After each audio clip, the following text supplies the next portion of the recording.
Nuevamente con usted, este es su servidor Raúl Valdemar Benítez en el programa Mi Decisión Hoy. La reflexión para esta ocasión la he titulado Madurez del Cristiano. La madurez del cristiano comprende tres aspectos fundamentales.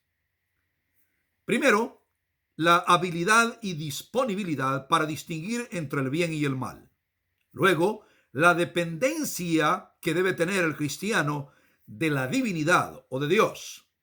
Y tercero, la capacidad para aceptarse, para conocer y aceptarse a sí mismo y entender que puede verse a sí mismo así como Dios lo ve.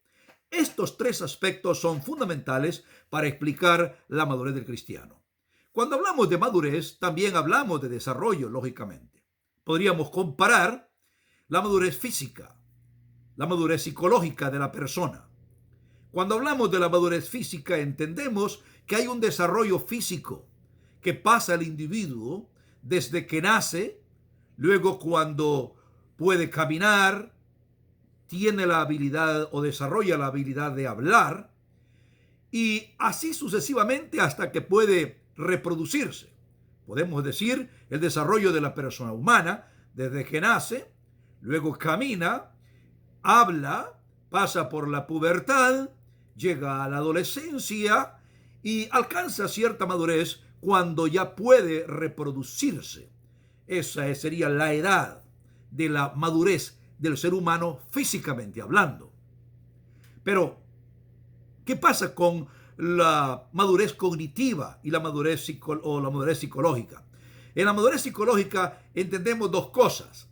La madurez cognitiva, o sea, de adquirir conocimiento, y la madurez social. Cómo la persona va a lograr también desarrollar su identidad al mismo tiempo que se relaciona con otros. En cuanto a la madurez cognitiva, Jean Piaget, un psicólogo suizo, observó detenidamente a los niños y a las personas y llegó a la conclusión que hay 4 etapas del desarrollo de la persona, desarrollo cognitivo o del conocimiento. En la primera es la etapa de, ¿qué le llama él? Sensor motora, o sea, en donde aparecen nada más lo que uno percibe por los sentidos, por lo que siente. Y motora porque comienza el individuo a moverse, a caminar, a explorar lo que está alrededor. Explora a través de los sentidos y explora también a través del desplazamiento. Sensor motora. Y luego viene una etapa que le llama preoperacional, en la que la persona comienza a entender el mundo a través de figuras, a través de imágenes, pero todavía no es capaz, pero estas imágenes y figuras son mensajes que le llegan a la persona, pero no puede transferir esas imágenes, transferir esas cosas a otro contexto. Luego viene la etapa que le llama él etapa de operación concreta. En otras palabras, la persona sí ya puede transferir, es capaz de con esa imagen hacer algo, es capaz de hacer una imagen de una casa, es capaz de transferirla a una casa, de un libro es capaz de transferirla a un libro. Es decir, su conocimiento ahora puede pasar de lo que es sencillamente una idea a algo que se hace en concreto. Pero ahora viene lo inverso. ¿Cómo podría la persona retener esa idea de lo concreto nada más en que quede después, una vez que se fabrican cosas concretas? Imaginarse lo concreto aquí en la cabeza. ¿Cómo puede hacerlo? A eso él le llama la operación formal. Cuando la persona es capaz de mantener las ideas y formarse esas ideas aquí y generar una cantidad de imágenes. Eso es la etapa cognitiva. El desarrollo cognitivo del individuo. Erik Erikson, un germano estadounidense, psicólogo germano estadounidense, desarrolló también ciertas etapas para el desarrollo social de la persona. Y él decía que lo primero que pasa con el individuo es Justamente esa etapa de infantil, de dependencia, que depende de alguien más, pero que luego, al desarrollarse la persona, busca una autonomía, es decir, para poder ejecutar las funciones por sí misma. Después viene lo que se llamaría una iniciativa. La persona comienza a tomar iniciativas, a actuar por sí solo ahora, a ir más allá, a tener propios pensamientos. Pero una vez que comienza a tener esos propios pensamientos o iniciativos, se encuentra también la reacción de otros. Y es ahí donde viene la competencia, es decir, el desarrollarse en función de la relación con los demás o buscar paridad con los demás o mejor que ellos, lógicamente. Sería la competencia. Pero después de la competencia viene lo que se llamaría la búsqueda de la identidad. Cuando la persona quiere saber quién en sí es ella.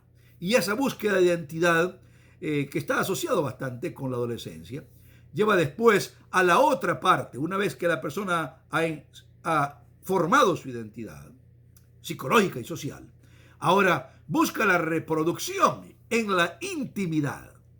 La reproducción en la intimidad forma la familia y se ve a sí mismo en los hijos. De esa manera se va desarrollando el ser humano y llega a la otra etapa, que es la etapa de la generatividad, cuando quiere preservar, quiere dejar un legado y se afana en producir, en trabajar. Y por fin llega a la etapa muy adulta que Erik Erikson le llama la integridad, cuando al cabo la persona ya madura comienza a reunir todas las cosas, a recapitular sobre su vida y comienza de una manera a expresar con solidez lo que es en base a todo lo que se ha logrado. Bien, ahora, si esto se refiere al desarrollo físico, al desarrollo psicológico, en los dos aspectos cognitivo y social, ¿qué pasa con el desarrollo espiritual? También el ser humano es espiritual, tenemos esa faceta. Y dijimos en alguna ocasión que el cristianismo es una religión espiritual. Yo puedo ver el desarrollo espiritual y la madurez espiritual de la persona, de acuerdo a la Biblia, en tres aspectos. No son los únicos, lógicamente, puede haber muchos más, pero son los que percibo. En el primero, veo el desarrollo espiritual de la persona en función de la habilidad y la disponibilidad que tiene la persona para alcanzar esta madurez cristiana, para explicar la diferencia entre lo que conviene, no conviene, lo que es correcto, no correcto, lo que es el bien y lo que es el mal. Esa habilidad y disponibilidad de la persona hace que muestre que ha alcanzado madurez espiritual o cristiana.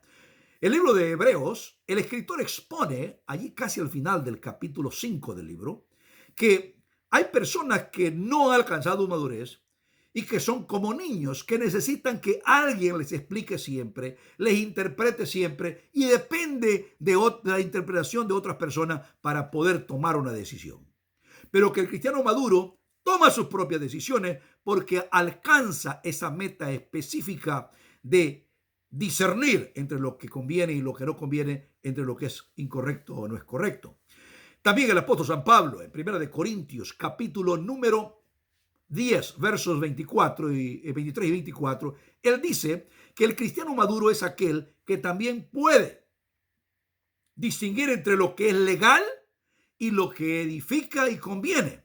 Porque hay cosas que son legales, pero no indica que es una autorización para que uno las haga cuando no convienen ni tampoco lo edifican a uno. Por ejemplo, nadie le prohíbe a una persona comer en demasía, pero es obvio que si la persona come demasiado, se va a enfermar. Así de que la persona aplica eso que está dentro de lo que le conviene, lo legal, a lo que le conviene, a lo que le edifica.